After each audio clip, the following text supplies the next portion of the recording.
सबसे पहले आप ये वीडियो देखें। 22 किलो वजन कम हो गया 68 साल की उम्र में। ये कह रहे हैं मैं 10 साल से ज्यादा जवान हो गया हूं। दुनिया भर के लोग वजन कम करने के लिए तड़प रहे हैं, उनको कोई रास्ता मिल जाए कि हमारा वजन कैसे कम होगा। आज मैं आपको ये तस्वीर दिखा रहा हूं। 68 साल के आर के जैन साहब हैं। ये इनकी पुरानी तस्वीर ध्यान से देखो। ऐसा नहीं लगता कि जैसे इनके पेट में 3 बड़ी बड़ी फुटबॉल रखी हो। इनका वजन आज से कुछ समय पहले ऐसा था। तो इन्होंने एक दिन यूट्यूब पे हमारी वीडियो देखी। हमने बताया अपनी वीडियो में कि बस खाने को धीरे चबा के खाना शुरू कर दो, आपका वजन कम हो जाता है। आज आर के जैन साहब की ये वाली तस्वीर है। आज इनका 22 किलो वजन कम हो चुका है। इन्होंने खाने को केवल धीरे चबा के खाया। और भी कुछ सीक्रेट्स है, क्या कुछ किया, कोई पैसा नहीं खर्च किया, कोई डाइटिंग नहीं की। 3 बार खाना खाया दिन में और मजे से खाया, भर पेट खाया। तो चाचू बेसिकली ये कह रहे हैं कि इनके एक फॉलोअर ने 22 किलो तक वेट कम किया है सिर्फ और सिर्फ स्लो ईटिंग की वजह से। तो चाचू जान, अगर सिर्फ और सिर्फ स्लो ईटिंग की वजह से 22 किलो तक वेट कम हो सकता है तो ये कितना का मुश्किल काम है। हर चौथे पांचवें बंदे का इतना इतना बड़ा पेट क्यों है, इतनी तोंद क्यों निकली हुई है।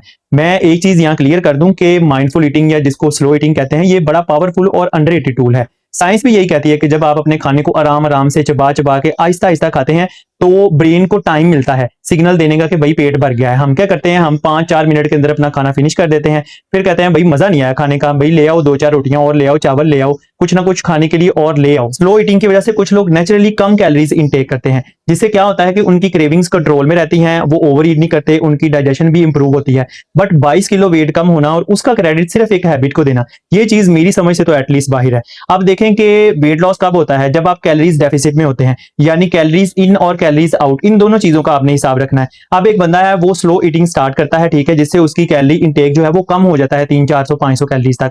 अब वो कैलोरीज डेफिसिट में आ गया तो अल्टीमेटली उसका वेट लॉस होना स्टार्ट हो जाता है। फिर जब वेट लॉस हो तो उसका क्रेडिट सिर्फ और सिर्फ स्लो ईटिंग को देना। ये ऐसे ही है कि एक बंदा कंप्यूटर ऑपरेटर हो और वो कहे जी मेरी सैलरी तो सिर्फ और सिर्फ कीबोर्ड की वजह से आती है। बेशक कीबोर्ड एक टूल है कि आपको वो हेल्प करता है आपका काम करने में, बट इसका मतलब ये नहीं है कि आपकी कोई एफर्ट नहीं लगती, आपका दिमाग नहीं जाया होता या आपका टाइम नहीं लगता। ये सारी एफर्ट्स आपकी ही लगती हैं अल्टीमेटली, फिर ही आपकी सैलरी आती है। So at the end mindful eating is good, ये हेल्पफुल भी है, बट सिर्फ इसी पे फिक्स होकर बैठ जाना जैसे कि इस वीडियो में इसको बढ़ा चढ़ा के बताया गया है तो ये बिल्कुल गलत है। ऐसा कुछ भी नहीं है। इसके अलावा आपका कोई भी क्वेश्चन है तो आप मुझे डीएम कर सकते हैं, कमेंट्स में भी पूछ सकते हैं। मजीद ऐसी वीडियोस के लिए मुझे फॉलो कर लें और चैनल को भी सब्सक्राइब कर दें।